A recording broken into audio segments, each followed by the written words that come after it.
Hey guys, I'm MB, founder of underdogchance.com, and in this video I will share all my betting model projections for today's NHL games. I also have one underdog bet of the day, which I think is the best bet of the day today. It is a 2-unit play. Last season I made 32 units of profit, and the best plays were 2 units plays. This is where my adjusted Kelly criterion was 2 or more. This season 3-6 so far, but season is still long. Last season, for example, until December, I didn't even make a profit, and then later in the second half of the season, my betting model showed good results. But of course, there is no pattern in sports betting. The only pattern is constantly doing analysis every single day, attacking plus EV, and then you make a profit. Okay, it is a Saturday. I usually spend the Saturday with my family or with my daughter, so I will be quick today. I know that people don't like AI videos to send the message. They like to see people, but this takes some time as well, and especially during the weekends, I never miss anything for my daughter. So I will be quick. I will just go through the numbers and I will show you one best bet today. Okay, so the first game, Pittsburgh against Devils. Based on my projections, Devils should have 53.51%. Of course, no betting model is perfect, so those are my estimations. Once we turn this into the odds, we get 1.87 and 2.15. Bookmakers have Pittsburgh at 2.67 or plus 167, and because of that, I think there is small value with Pittsburgh. That doesn't mean they have better chance to win this game, because you can see these numbers, right? This is projected winning percentage, and you can see that my betting model gives less than 50% of chance to Pittsburgh. But we are looking for our projections compared to bookmakers implied probabilities, which you can calculate from bookmakers odds right here. This is something every sports bettor should know. You simply divide 1 by the decimal odds and you get implied probabilities. Then you can remove the week and you get fair odds. And once you have bigger probability than the bookmakers probability, then this is a value. Okay, but based on my criteria, this is still not good enough. I'm looking for number 1.75. This is the criteria I have, but still, I think Pittsburgh is a little bit underrated in this game. So if you like to bet underdogs, I think Pittsburgh is a good choice. Of course, you still have less than 50% of chance to win this game. Okay, Ottawa, Philadelphia, Ulmark against Vladar. Based on my projections, let's say close to 50-50 game, or 51.52% of chance to Philadelphia. Bookmakers have Philadelphia at plus 105. uh, I have them at minus 106, so maybe small value with Philadelphia, but those are tiny edges. Okay, then we have Dallas against Nashville Predators. Jake Oettinger or Jose Saros against Jose Saros. Based on my projections, 56% of chance to Nashville. I have them as a small favorite. They have them at plus 131, and this is my 2-unit play. As I said, those were the best plays last season. This is where my betting model has completely different number than bookmakers numbers. I use expected goals included in my betting model, players lineups, teams form, also power play, penalty kill, and some other factors. And once I put this into the formulas, then betting model automatically calculates my winning percentages once I select the teams, right? So I can show you if you're new to this channel. So I simply select the teams, and I will just make it like this, and I put the goalies, and you will see the numbers will change. You see the numbers change, and the betting model calculates my probabilities and then automatically calculates my projected odds and bookmakers odds. And here it also show me if this is a value. The odds are of course not correct here, because I also need to put correct odds from the table. But this is where my betting model shows the biggest value. So Nashville money line, I think this is the best underdog bet of the day. Okay, of course, this is not guaranteed bet. This is not sure winner or something like that. Even if my betting model is completely correct, if this is the best number in the world, and let's say that this is true, Nashville will still only win every second game if we make it simple, okay? But because they are plus money, this is a value. And if you can find constantly such bets, in the long run, you will make a profit, right? So we will see. Buffalo against Carolina, Alex Lyon against Fredrik Andersen. Based on my projection, 61.49% to Carolina and 38.51% of chance to Buffalo. I have Buffalo at plus 160. They are 3.17. This is plus 217. I think Buffalo is slightly underrated in this game, or if you like, Carolina is slightly overrated. Islanders, Rangers, Sorokin against Jonathan Quick. Based on my projections, I think there is small value with Rangers. Why? Because my betting model gives them 63.51% of chance to win this game. They are playing at home. Both teams are playing on a back-to-back. My betting model, once we turn this into the odds, we get 1.57 in decimal odds or minus 174 in American odds. Bookmakers have Rangers at 1.65. As you see, we get more than we would expect. In other words, let's say betting model says if you bet 100 American dollars, you should get at least 57 American dollars of profit. But then bookmakers say, okay, we will give you a little bit more, 65 instead of. So I'll just make that like this. So you look at those two numbers, right? So betting models say if I bet 100 American dollars, I should get 57 profit.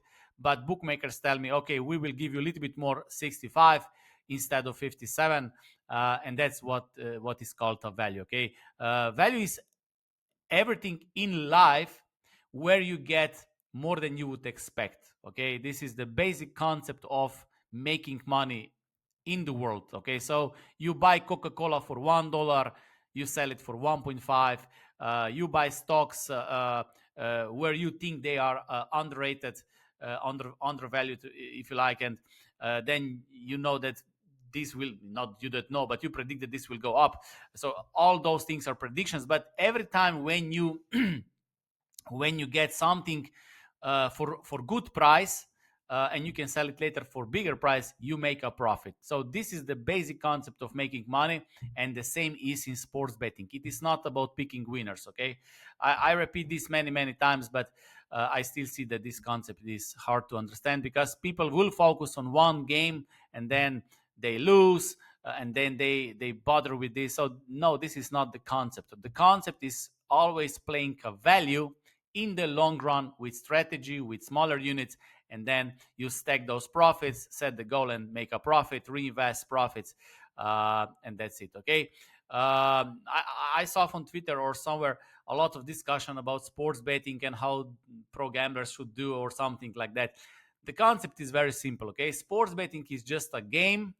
It is a speculative business where you buy or pay the prices on the market where you think the prices are underrated. Simply as that. Okay, and no game is sure. No, there is no guaranteed peaks, no guaranteed games.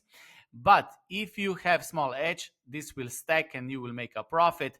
And the goal of every sports bettor, or this is how I see it, is to reinvest these profits into other assets. Okay, so we have different games in this world, from stocks, from real estate, from all kind of investments. Sports betting is one game where everyone can start building building portfolios, reinvesting, and so on. Okay, at least this is how I see. And the final goal is to exit at some point, and to have enough reinvested money so you don't need to work or your family or whatever. Okay, unless you love sports betting statistics, analyzing the games, which I see most people don't like. Sometimes I receive email, I love statistics, I love analyzing games, and then you ask, okay, what I don't know what statistical methods you use, how many times per day you analyze games, and there is no answer anymore because most people still love money and sports, right? But this is just one game where you pay the prices on the market like anywhere else. Okay, Utah Mammoth against Montreal Canadiens. Vemeka Montembeau, based on my projections, plus 112 on Montreal. bookmakers have this close to 50-50. Maybe Montreal, no, maybe Utah is a little bit underrated. Not underrated, but maybe small value with Utah. Boston, Toronto, Swayman against Stollards. I have Toronto at 1.51, bookmakers 1.55. I think Toronto is small value. Okay, so I will just comment every single game what I would not play, but where is the value based on my numbers. Okay, even if there is small value. Washington, Tampa Bay. I have Tampa Bay at 1.77, Washington at 2.29. There is basically no value in this game, okay? Because this number is bigger than this one, and this number is bigger than this one. So this number should be smaller when we talk about decimal odds, right? So maybe the most logical play would be over 6, but even this is very close to this number. Okay, so Washington, Tampa, this is one game I would pass. Seattle against St. Louis Blues. I didn't solve the odds yet, so I will not be involved in this game. But based on my projection, St. Louis should be minus 142. Okay, Anaheim against Vegas. Lucas Dostal against Akira Schmidt. I have Anaheim at 2.69, bookmakers 2.68, Vegas 1.59, bookmakers 1.52. This is another game when my numbers are exactly the same than bookmakers, and this is another game where I would pass, but maybe over 6 is maybe most logical play as well here. Columbus, Vancouver. Based on my projections, Vancouver should be 1.91. Columbus 2.10, again the same number. So both of these numbers are both of these numbers are bigger than these numbers, right? So my betting model say, okay, you need to get 110, and they are offering only 106. Betting model say you must get at least 91. They are offering only 84, right? So both numbers. Why this is so? Because I have calculated fair odds without week. Bookmakers include the week, so I compare this price with this price. Okay, how to calculate fair odds from this? Simply divide 1 by this number, 1 by this number, and then you will get two numbers.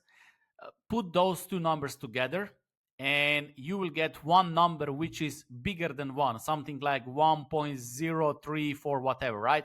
And that 0.3, this is their fee. Okay, what you do then, you can simply then multiply that number with this number and that number with this number, and you will get bigger odds. Okay, so you need to increase those decimal odds so you get better prices, and then you can, if you want to get fair probabilities, you can then again divide this new number by divide 1 by this new number, and you will get fair probabilities. Okay, I showed this a couple of times here as well, but this is very simple.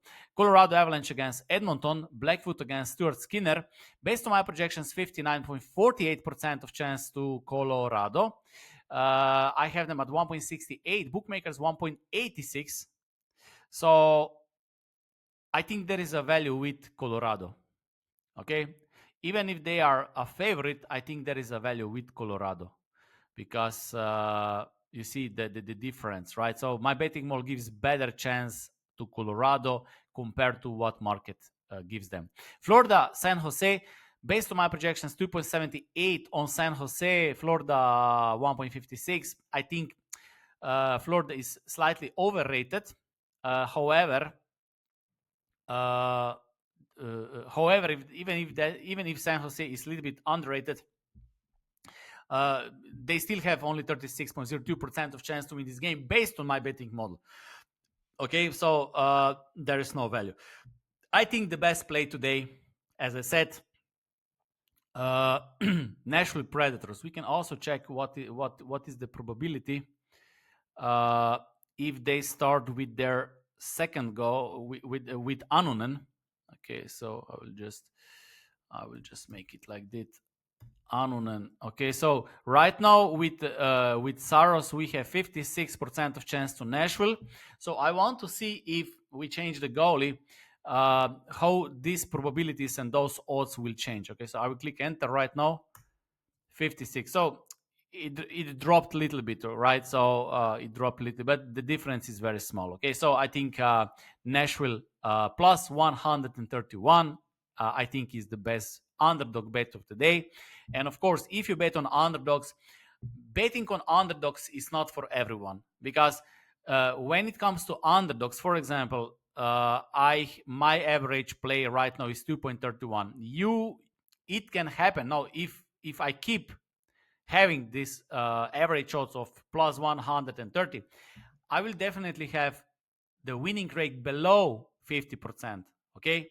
But at the end, I can make much more profit than those who will win 60, 70% of games. Okay, it is simply math. Okay, because uh, uh, if you play minus 200 odds or minus 300 odds or minus 400 odds, and you win 60 or 70% of games, you still don't make a profit. I saw someone posting, and I don't want to moralize, it's sports gambling, just do it, right? But when someone posts that he has 70% winner, 60% winner, and then uh, and this is a good trick when you share picks. You simply share huge favorites, and then people have the feeling that you won the last game, right? And then you are winning better. But at the end of the day, you don't make a profit because you play minus odds all the time. Okay, so to see the profit, you always need to track the odds, stakes, and then you simply the proof is in reality. Okay, the proof is always in the reality. Okay, not in the last winner. Okay. Okay, that's it from me today. I wish you good luck, and always remember, never blindly follow anyone, including me. And of course, if you like my content, visit underdogchance.com, join our Discord, join our courses, and I will show you my way of betting. Because once I will stop betting, once I will stop doing this, you will have my knowledge and you can make profits like I did. Thank you for watching. See you next time.